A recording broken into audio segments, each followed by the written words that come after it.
And that's why they call it Sin City. What's going on, everybody? This is the Coverbandconfidential podcast, the podcast for cover band musicians and band leaders to learn how to rock more and suck less in Atlanta, Georgia. I am Adam Johnson. Now, Dan is not going to be joining us this week. Want to thank each and every one of you for the well wishes and kind words. The foot procedure went as good as it possibly could, but he's still feeling a little out of it. So we're going to give him the week off. He has more than earned it. And I wanted to bring in a special guest host for this week. Our guest host is a longtime listener and patron who is currently based out of Las Vegas and one of the folks that I ran into when I was in Anaheim for NAMM. So, ladies and gentlemen, this is John Walsky. John, go ahead and say hello, share a little bit about yourself and yeah. John from Vegas, and I've been playing for 30 years. I've been in Vegas for 22 of those. And it's just a really cool city to play in. Yeah. So tell me a little bit about your setup. Now, I mean, we can go all the way back, talk about like how you ended up in music to begin with and all of that, but you have a pretty unique situation as far as the way that your career has kind of intersected with the gigging work that you do. So tell us what you do in Vegas, and how that kind of wraps up into all of the other stuff that you've got going on. Yeah, and like I said, you could tell the whole story. I've done freelance audio work and other work on top of playing with bands, and then I had careers that were not in this industry at all. What I've done for the last 7 years is I'm actually the production coordinator for a municipality. So there's a suburb of Vegas called Henderson. And that's actually where I am right now. And so I'm the production coordinator. Any event that we have for our city that needs staging, sound, lights, LED video walls, video cameras, that all goes through me. And I've got a great team that handles all that. But it's a way that I can do the production work. I can be involved in events and music. I can provide my family with benefits. I've got a pension. Imagine that, a sound guy with a pension. Wow. And I'm still free to gig as much as I can humanly take in my off time. And that's how you ended up at NAMM, is that you were going to do a certification on one of the line arrays, and it was a work trip. Imagine that. Well, the way that I pitch it when I asked about going for the trip is, if there's any reason that the organization just can't say yes, I'm just going to take it as PTO and go anyways.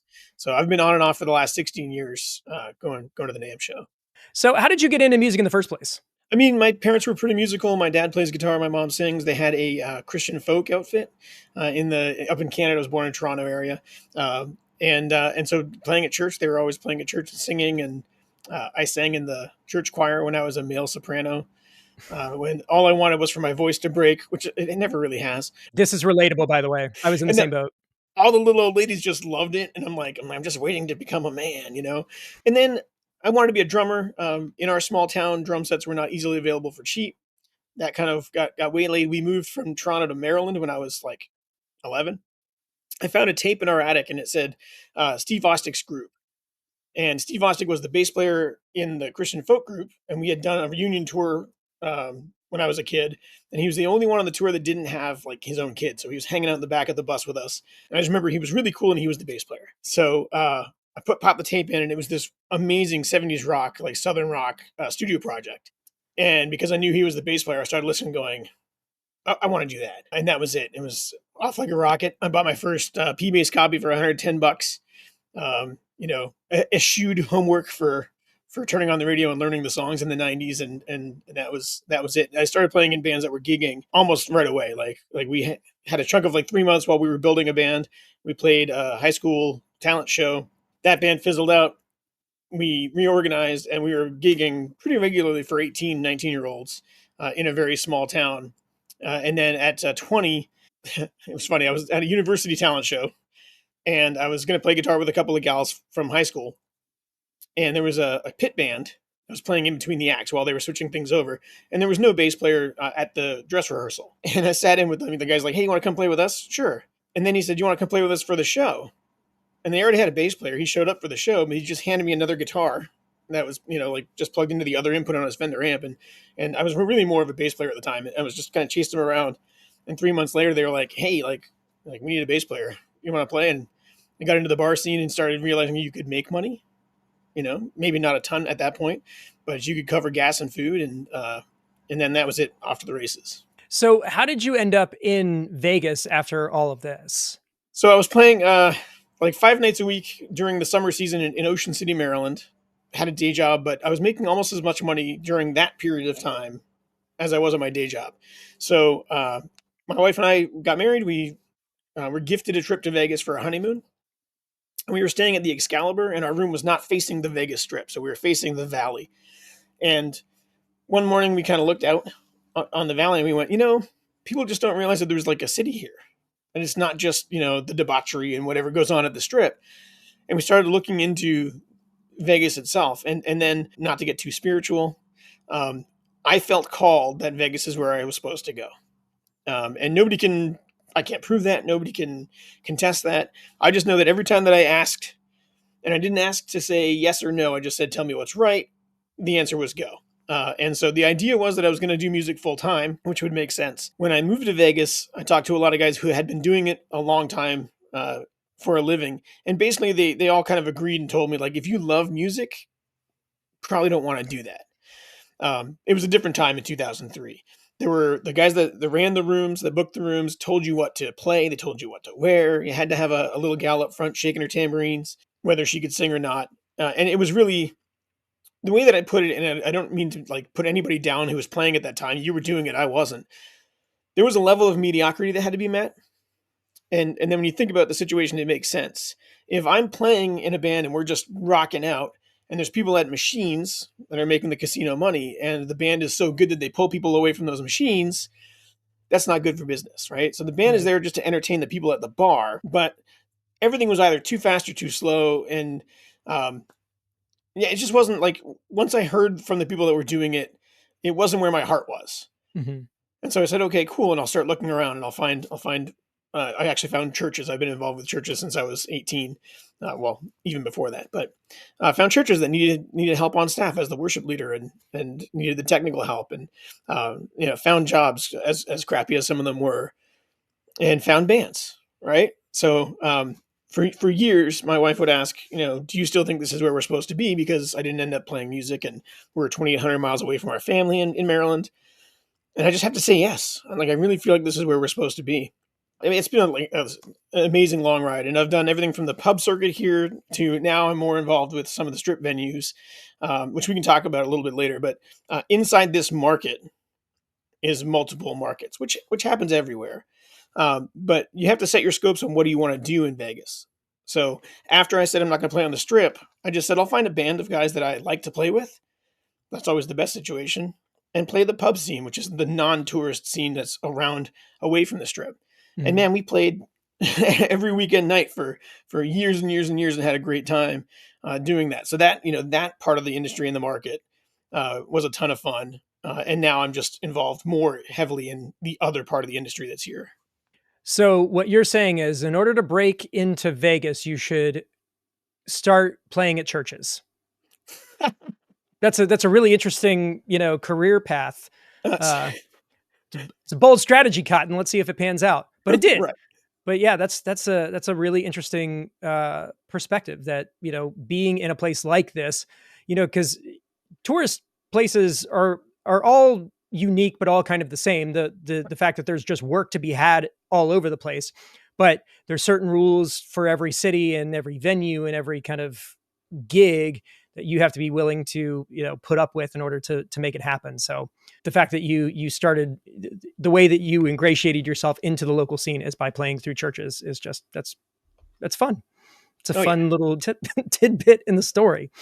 So as far as what you consider, and let's kind of stay in the pub scene that you're referring to, what is a unique differentiator about playing in Vegas, even if it is in local venues to local audiences?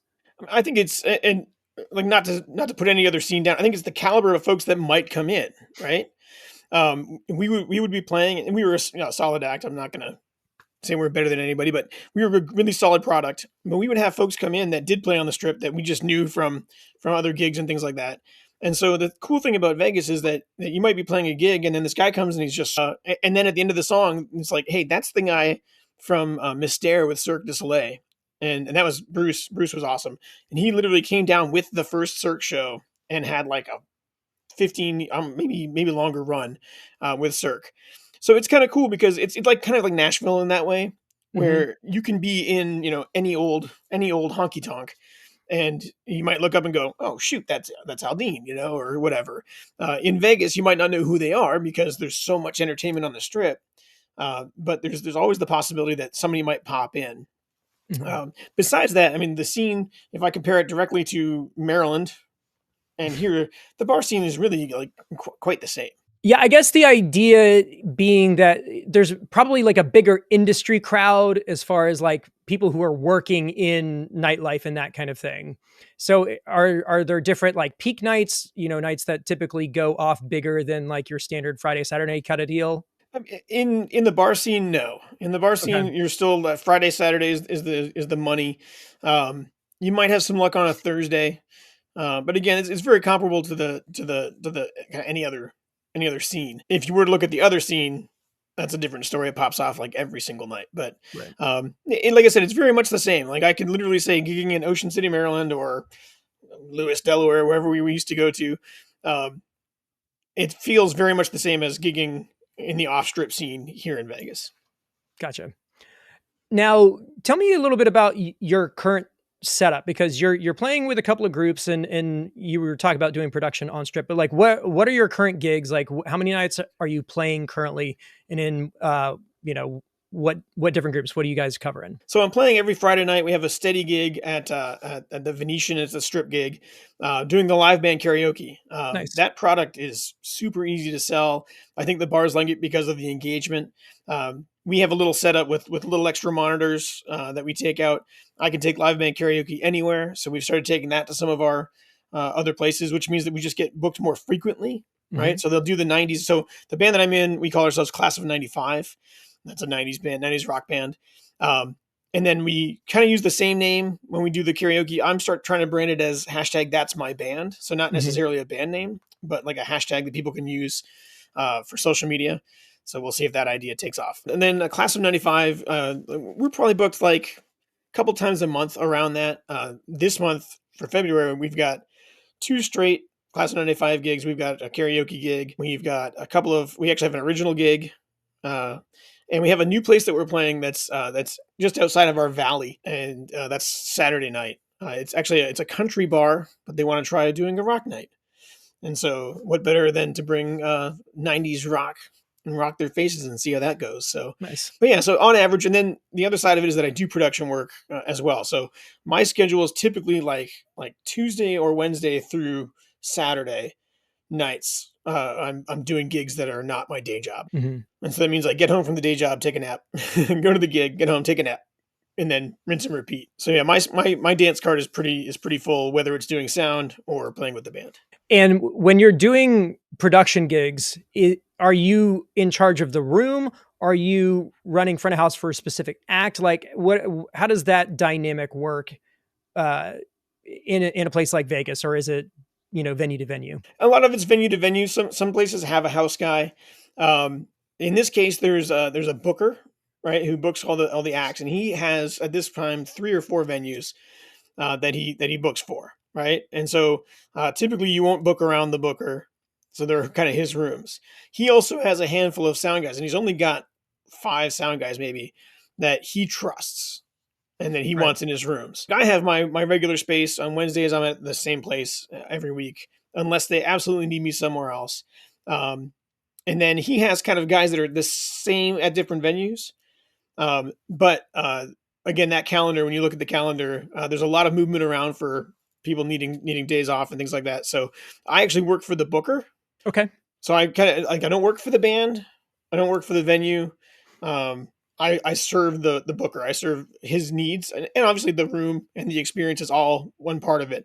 But it's kind of neat because then he has a very singular, not singular, but like he knows what he wants from his rooms. And so it's easy to go into those rooms and say, "Cool, I know what's expected here."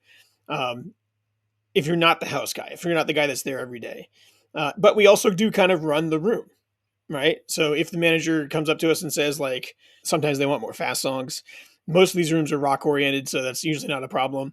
Um, if the manager has a special guest in the room, they might just come to me and be like hey, we've got and the one venue that I mix on Wednesdays is special guest city. It's kind of a hot spot in Vegas. And yeah, and so while I'm doing sound and I'm walking around with a tablet, it's just that easy. I'll just Right. walk up to the stage and I'll catch their attention and kind of help kind of manage things that way without it becoming like oh, the house is telling us something. It's the guy they know, and we work Right. really well together. Cool. And what are the venues that you're playing at or you're working at? Barbershop at the Cosmopolitan is the one that's been around the longest. I was actually there 6 nights a week on top of my day job for a couple of years. Wow. So I was the guy there. Can you tell us about the barbershop? Because it's a Yeah. very interesting setup. So how do you get to the barbershop in the Cosmo? Well, it's a secret.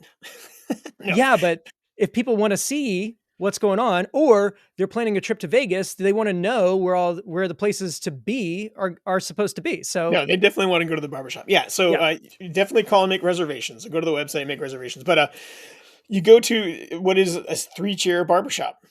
So it's like right on the I would say the strip side of the resort, if that means anything to anybody else. Mhm. You know, it's butts up right against the Vegas Strip, and there's a barbershop.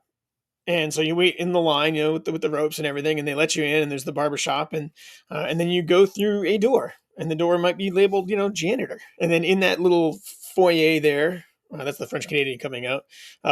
In that foyer, there's another door, and it's a big steel door, and it has the sliding, you know, thing where you knock on the door, and the guy opens it and asks for the password, and then you walk in, and there's a 135 person rock club with a whiskey bar. Not that this needs to be a promo, but like it's just fantastic. Their bartenders, the staff is great. The stage is cool. The sound system rocks.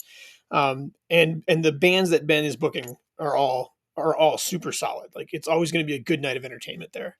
Yeah, I feel like the Cosmo is nothing but speakeasies. You just go through one room into the other. There's the pawn shop one. There's like multiple like hidden Yeah, spots. there's a hidden pizza place which I still Yep. haven't been to yet. Yeah, Isn't there like is the ski lodge, is that at the Cosmo or is that a different hotel? I believe that's a different one, but it's brand new. Yeah, it's a new. So I thought the easy thing had its moment, Mhm. and then like I kind of figured that it was on its way out, but they're just building more. So Yeah. It's such an interesting like concept that you would be really pouring a ton of money into a venue that you're not supposed to know exists. But yeah, that's and I kind of think the that's fun of Vegas, I guess. well, I think it's part of the fun of that style of venue too. And so there's another place called Easy's in Mhm. the Aria, and that one is like Easy's is a donut shop. Yep. There's a brand new place called Caspian's in Caesars, and I'm there a couple nights this week, I think. And it's Rock and Row, which is like caviar. Okay. Is their thing? Different vibe. It's got a much brighter vibe, lighter colors. Um, Great stage. You know, great sound system. And then there's a place up in Red Rock, which is technically not, you know, on the strip. It's called the Rouge Room, and those are all the rooms that particular booker has. And there's the Rock House at the Venetian and the Palazzo Shops. That's where we do our live band karaoke. Downstairs, there's a kind of a more piano jazz bar that's booked by a different booker. And I work there as well. I'm trying to think. There's so many places. The George inside the Durango. So these two fellas used to have a partnership, and they've since split off. But I still work for both of them. So are you working at all on Fremont Street? Because I know that when we first met at NAMM, you introduced me to Gabriel and Rachel G, who are both playing primarily on Fremont Street. Is that something that you are currently doing, something that you've done previously? Like, how did you get plugged in with them specifically? Yeah, so that's a Fremont Street is its own beast altogether.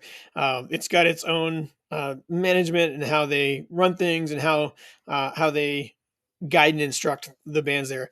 Years ago, we did play one of the streets. There's first street stage, there's third street stage for like a benefit show. You know, we were the featured act on that, which was pretty cool. I actually met Rachel and Gabriel through the gigs that I do with that same booker. So all those different venues. So I've worked with them, and they've both probably played in a couple of the different bands that have come through. And you kind of said it's its own unique thing. Is you not working there a choice that you have made specifically about like just the, let's say, mitigating factors that you may have to deal with at a gig like an open air Fremont Street kind of deal? It's not even that. Like I would love to play there. If they called and said we want class of '95, we would be all over it. Nice. So a lot of it has to do with it because it is its own thing, and it is Fremont Street, you know, in downtown Vegas. They are very particular about their bands. Sure. And from what I've heard, and I haven't been a part of that, From what I've heard, they are very particular in their guidance of those bands. So it feels to me like it's a little bit more like what Vegas was in 2003 when I moved here, where you didn't put together a product and say, cool, we're going to go do that product places.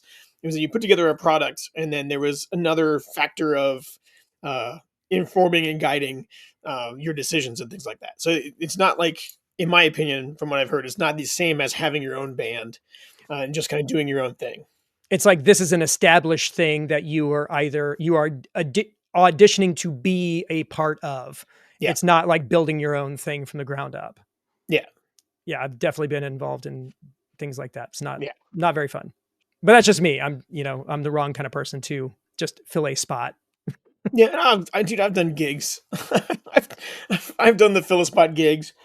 And, as long as they aren't torture, here's my thing. As long as I'm not going against like my moral, who I am, and I can still find enjoyment doing it, then okay, it's not a bad thing. But it's definitely not my choice. Well, okay, talking about morals and stuff. I mean, you're in a resort city where like the kind of default mode is to just, be as wild and ridiculous as possible. So how is that whole situation? The thing that I would be concerned with, especially like working a room, not necessarily performing, but like being in the crowd, is just dealing with folks that are, that are probably a little out of sorts, maybe going a little harder in the paint than they normally would.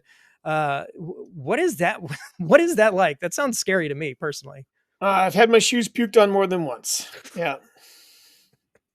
No, it's there's when you talk to people who live in Las Vegas, a lot of times they'll flat out say like, "Oh yeah, we don't go to the Strip," right?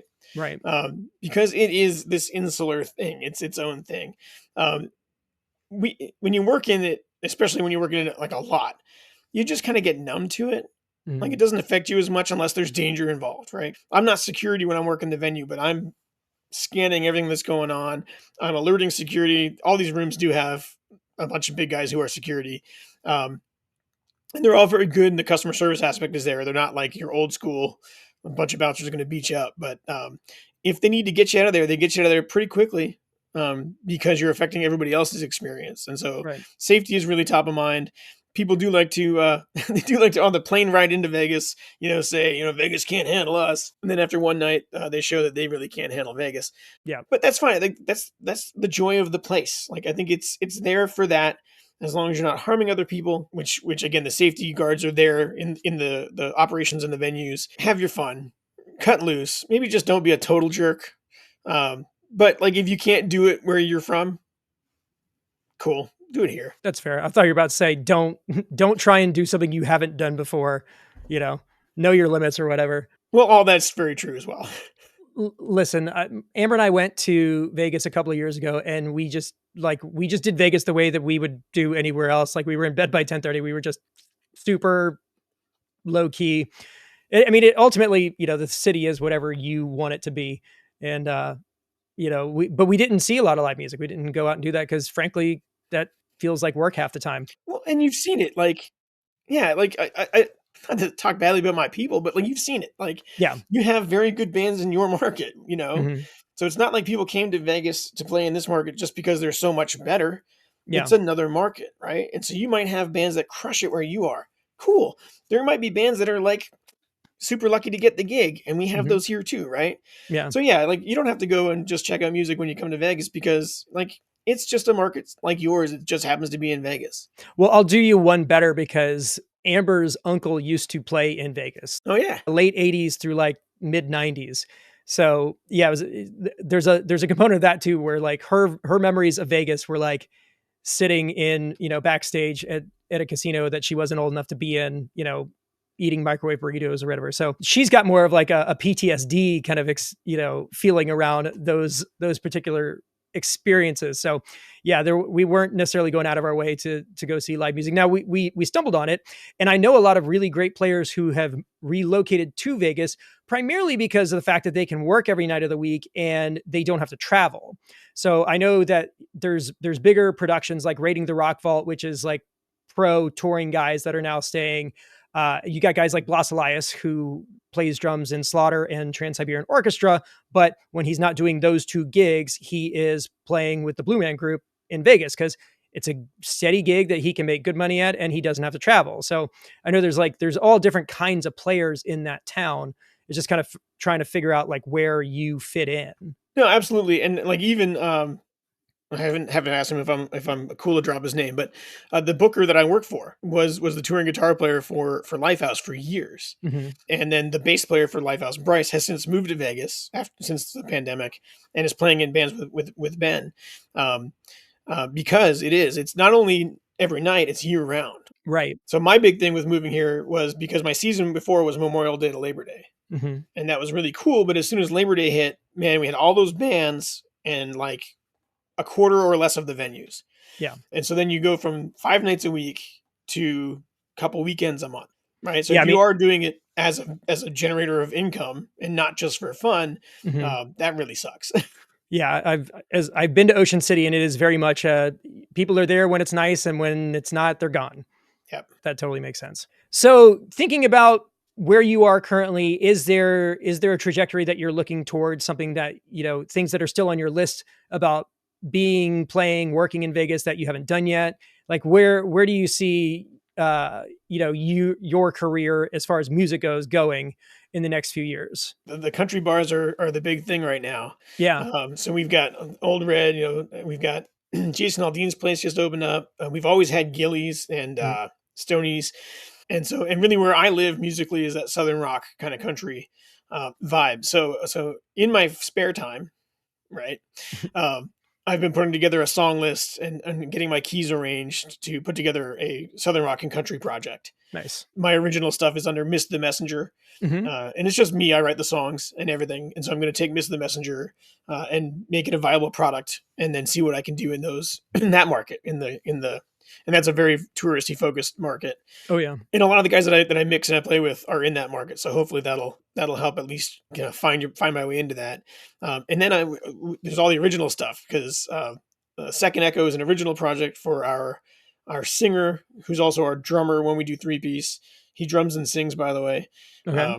Which he doesn't let us ever forget. No, I'm just kidding. So he has Second Echo. It's really great stuff. We're opening up for King's X next month. Wow. Yeah, we just got confirmation. They just put us on the flyer. So March 19th, we're going to open up for King's X. And that's a really good fit musically to the Second Echo stuff. It's got a similar vibe. I've got Miss the Messenger, which is Southern rock, kind of country rock stuff. Our lead guitar player has a band called Kill Groove, which is heavier, but not, I wouldn't call it metal. And we all kind of play in all those bands, right? So Second Echo, Miss the Messenger, Kill Groove, Class of 95.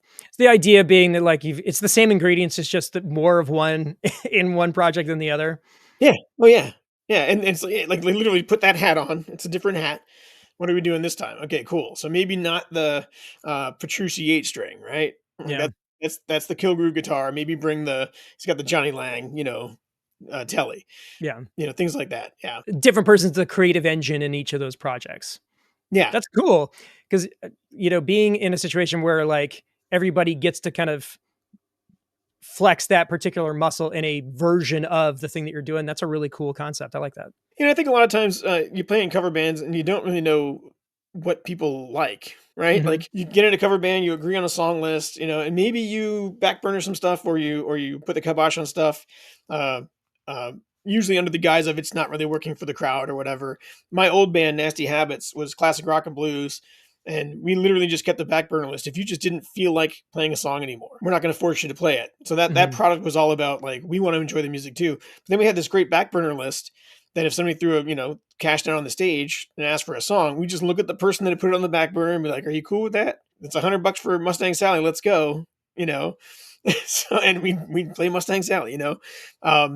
So it is really cool, because I think you get a chance to learn, like, what does Casey write like, in Second Echo? And it's nowhere near, I write super simple, formulaic, A, B, A, B, A, B, C, blah, blah, blah. And then same thing with Frank and Kill Groove. Like, he spends a lot of time crafting the parts and then this and that. And, my brain just goes like, can I play big open chords and sing on it? And hope people tap their toes, where those guys are writing stuff that has challenged me to learn, which after I've been doing this for 30 years, to have stuff to go, man, I've got to remember that. And then you start to get into that mode of like a really good listener or a really good fan of a band. you can feel where it's going to go next. So a new song comes up and you kind of go, here we go, and now I know that Second Echo vibe, and now I know that Miss the Messenger vibe. Okay, so let's get into like the fun stuff. We're gonna do just kind of like a rapid fire deal, and if there's NDAs involved, just be like, I can't talk about that, but I just want to see what things like. So, have you ever had like a crazy high roller moment where somebody came in and threw a bunch of money down to make something happen? Yes. I'm not sure if I can mention the name. They are in charge of a large fighting organization that you're all familiar with. And they wanted the band to play longer. So 1:00 is the stop time. Band and rocked 3 hours straight. They don't take breaks, by the way. A lot of times we don't take breaks, but and he really wanted some more music. He had some guests with him and things like that. And he walked up and dropped $1,000 on the stage and said, "Can you play for another 30 minutes?" And so, of course, we looked at the manager. Manager goes, "Yeah." For the most part, the bands are really good about splitting that, like as if I'm a member of the band too. As I was doing sound for that gig, sure, because it's extra time and things like that. Yeah, he like flat out dropped $1,000 and got like 35 minutes of music. And we were all, while I was tired and going, man, I got to be at work at 7:30. That's getting real close. It was like, okay, but that's like half a car payment. So yeah. And you were saying that one venue, the one at the Cosmo, is like special guest central. Are you at liberty to name any of the crazy guests? Sure. I mean, they post them all over their Instagram and stuff. So had Machine Gun Kelly and Travis Barker one night, and then they sit back and there's like kind of a side booth, and and of course Ben was playing in the band at the time. So the booker also plays in the bands, and okay. He walked back during a song and just says like, "Hey, do you guys want to come sit in with us?" And so the next thing you know, I'm getting the wireless fired up, and we got Machine Gun Kelly singing and Travis Barker playing the drums, and we've had Zach Brown came in a couple nights in the same week actually. We've had Bruno Mars pop in. We've had Anderson .Paak. We've had just a lot. So it's I've met Chad Kroeger from Nickelback a couple times there. And then there's a couple of gals that come, and I've seen them probably 2 or 3 times, and I'm pretty certain that it's the 2 gals from oh darn it, the band that has Pontoon, Little Big Town. Yeah, I was about to I'm pretty certain because, and maybe the guys have been there too, but not paying attention to the guys. But the one gal has very distinctive hair. Yeah, the blonde curly hair. Yeah, yeah, and so a couple times, and I've been like, and she's always there with a brunette. Right. And I'm like, I swear. Well, then, I mean, you want to get like totally like, it's probably been long enough I can mention names, but people will buy out the place and do private parties. Sure. And so one was a publishing company, a music publisher in Nashville. Mm-hmm. And so the guy from the publishing company and songwriter was hosting the event. He was also DJing up on the stage and just having a lot of fun. And we're all pretty discreet about this stuff. But I walked up to him at one point in the night, because we had a pretty good rapport, and I said, "Hey, so far I've seen like Thomas Rhett was up here DJing with you, and Kelsey Ballerini was here, and Keen Brown was there. I think the guys from Lady A. Mm-hmm. I mean, that tall guy you can't miss, Yeah. But I kind of called out a handful of names that I thought I had seen, and he goes, "Yep, like that's literally who's here tonight." I was like, "That's awesome." It's probably cool just to see them in like just civilian mode. It is, and like having worked production for like so long, like we're all just people, and like when people go nuts when they see somebody famous, like the only person I would probably really go nuts if I met in person would probably be like John Fogerty, right? I mean, like, is just like living legend. Yeah. But I mean, I've had to work on stage with and around bands like years and years ago doing freelance audio, Steve Miller Band, and we had strict instructions to not look at him. Yeah, I hear he's a bit of a task to work with. Yeah, I mean the music was phenomenal. But like beyond that, when you see people who are somebody outside of that situation where they're the one on the stage, they're just a dude at the bar. I mean, right? Like look at NAMM. Mm-hmm. Oh yeah. I was walking around the Line 6 booth. Not that there was anything new, but I've been a Helix user for years. Yeah. Just switched over to Neural, but it just came yesterday. My quad cortex. Nice. Yeah. And I'm sitting there, and this guy's asking very technical questions about what the Helix can do, and he's giving some very specific things that he wants it to be able to do. And I look over and I go, God, that guy kind of looks a bit like Vernon Reid. And then I Dude, looked Vernon down, Reed was everywhere. and then I looked I down at ran his name into tag. him. It's Vernon Reed. Dude, he was all over the place and nobody bothered him. Like I saw him. The only other person I saw more than Vernon Reed was Henrik from Dirty Loops and probably Mateus Asado. Mateus was just like wandering around. Nobody was like, I don't even think people clocked that it was him because he was all over the place on Friday and Saturday. I saw him multiple times and I saw him at the Paul Reed Smith party also. Yeah, I just tend to do the head nod, especially at a place like that where there's so many people. Like if I catch somebody's eye, I just kind of do the whole like, oh hey, how you doing? So years ago, I was walking through the hallways, and it seemed like everybody was turning and looking at me, and I'm like nobody, you know, I'm John production guy, cover band guy, and I'm like this is really weird. Like everybody's kind of stopping what they're doing and staring, and so I kind of made my way off of the path and turned, and Joe Strummer and his entourage were walking Oh, behind me. wow. So I had no idea. I felt like royalty for about 2 minutes and then realized it wasn't me. That's a pretty rad story. I didn't bug anybody. And like, I do feel bad because I saw Kim Bullard, who is Elton John's keyboard player. And in a very weird series of events, he ended up sitting in with the group that I was playing with. And I wanted to like say, hey, you were great on the Kennedy Center honors and all of that stuff. And you gave me your phone number one night at a wedding for no good reason, but I opted not to. Every time I saw him, he was busy and I didn't want to bug him. So Yeah. I didn't go that far. I didn't nod at anyone. I was just like, Oh yeah. yeah, just keep on walking. Last year I had like a strange interaction. So you talk about like what's important in this industry, and a lot of it is connections. And you talked about in your follow up about the relationships and the people that you meet. Right. And so last year I was probably at the Tajima booth where Rachel had her bass Mm-hmm. was launching. And I just looked back, and there was a group of guys to my right, and the one guy had a very distinctive look. And so I just walked over and said, "Hey, aren't you the guitar player in band name?" And the band name is not a household name. Right. They're doing well and having a moment, but not a household name. And he looked kind of put off that I was bothering him. And what he will never know is that I had been actively fighting to find an event to book that band for in our bigger series of events with my day job. Hmm. I went right back to the office after that conference, and I was like, "Yeah, I'm not going to fight for those guys anymore." Well, yeah. If you're in that situation with so many people that know so many people and somebody recognizes you, like just be a little gracious. I mean, come on. Yeah, because NAMM's not a fan event. It's No. it's people that are there for a reason, and yeah, you do see people. You're like, sometimes you have to like kind of double back and figure out who is like everybody's figuring out about this guy. Who is that? You have to like Google it or something, figure out who, Yeah. why is everybody freaking out right now? But I You guess try to look at that the schedule. You try to look at the yeah schedule and see who's supposed to be where. yeah talking with my wife about NAMM specifically was like I didn't send her pictures of anything because like these are people who are famous in the room. There are very few folks you could take a picture of and send. So like when we saw Jack White, I was like, there you go, somebody And then at the Paul Reed Smith party, John Mayer. Those are Yeah. big enough where even outside the realm of guitar nerds, like people care about it. Well, I love that if Paul's at his booth, you can walk up and talk to him. Yeah. Like, in the times that I've gone to NAMM, I've talked to him a couple times because I grew up in that area. Like his shop wasn't Right. too incredibly far from where I lived. And yeah, and again, that's the right way to do it. Yeah.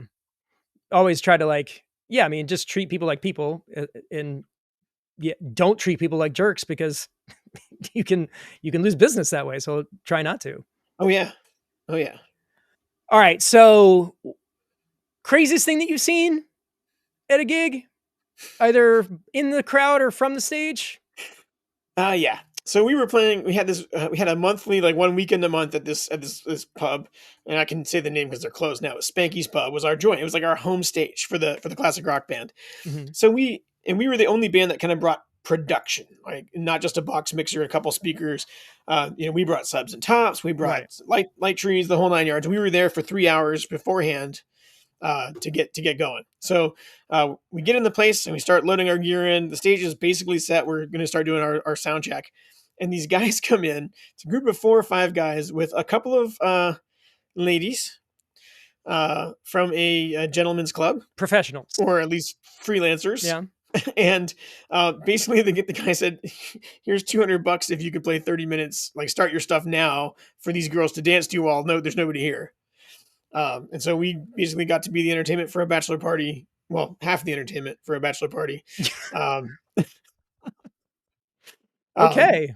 and then they took it over to the little private seating area where I'm sure things got crazier, but we just started our gig. So Wow. yeah. Okay. That wins. All right, John, I'm going to go ahead and let you go. I really appreciate you taking time out of your week to fill in for Dan. I know Dan's appreciative of that as well. But if people want to figure out what you've got going on, maybe they're heading to Vegas and they want to see what you're up to, what's the best way for people to find you online? Yeah, I mean, my name is John Walsky, JonWolske, and all my handles for my personal are just at John Walsky. So pretty easy to find.